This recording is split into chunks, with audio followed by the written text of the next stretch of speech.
সারা দেশে স্বাস্থ্য খাতে অব্যবস্থাপনা, রোগীদের ভোগান্তি ও হয়রানির বিরুদ্ধে বরিশাল ব্লকেট কর্মসূচি করছে ছাত্র জনতা।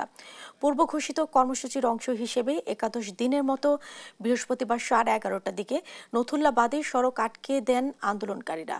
এর আগে গেল বুধবার বিকেলে আধা ঘন্টার জন্য সড়ক অবরোধ করে ব্লকেট কর্মসূচি ঘোষণা করেছিল।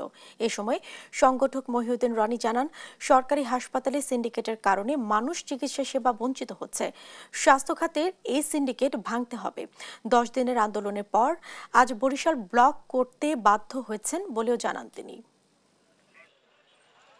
আমরা এখনো রোগী নিয়ে গেলে বিভিন্ন সিন্ডিকেটের শিকার, দালালদের হাতে পড়ি, ডাক্তারদের ডাকলে তাদেরকে পাওয়া যায় না। আমাদের 3 দফা দাবি নিয়ে আমরা আজকে 11 দিন যাবত রাজপথে আছি। এখন পর্যন্ত উপদেষ্টার কাছ থেকে এমন কোনো আশ্বাস আসেনি, মন্ত্রণালয় থেকে এমন কোনো আশ্বাস আসেনি যে তারা কিভাবে স্বাস্থ্যখাতকে সংস্কার করতে চায়, কিভাবে তারা শেরেবাংলা মেডিকেল কলেজ সহ সারা বাংলাদেশের সরকারি হাসপাতালগুলোকে সংস্কার করতে চায়।